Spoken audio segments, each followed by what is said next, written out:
everybody, Dirty Dan here at Greasy Boy Customs. We are getting ready to start on another one of these fun little projects right here. This is an 87 Chevrolet R10 or C10, whatever side of the fence you're on with that, I don't care.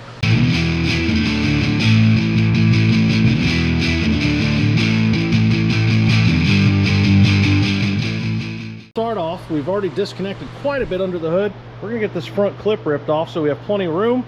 We'll pull the engine and trans.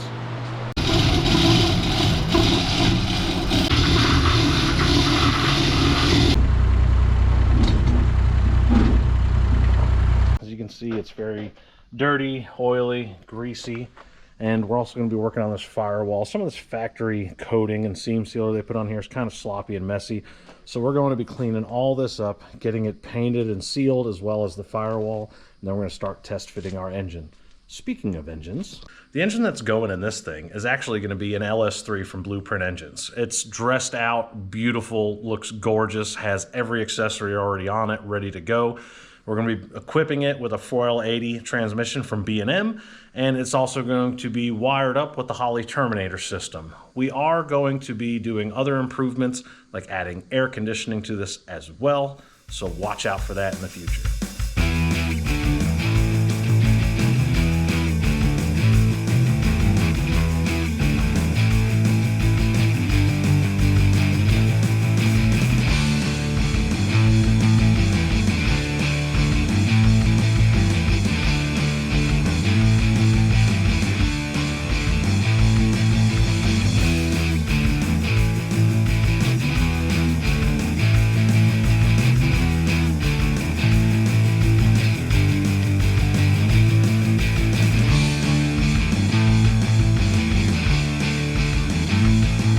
I guess you want to see what the engine looks like in the truck, don't you?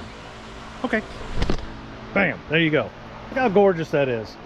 We've got plenty of clearance all the way around. The header's clear on both sides.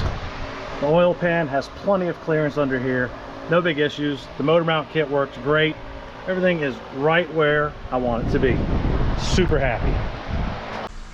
That's not all. We're not done.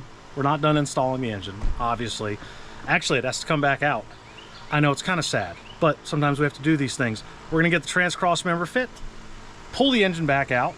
Now that we know it fits, get the firewall cleaned up and painted, and we'll put the engine back in after we paint everything. Simple as that. But first I'm gonna take a break, because it's hot out here. We're gonna continue on with this build. We're gonna get this firewall cleaned up and looking nice. We're also gonna be doing the steering column and installing vintage air. So be sure to stay tuned for those videos in the future. And until next time, happy hot rodding.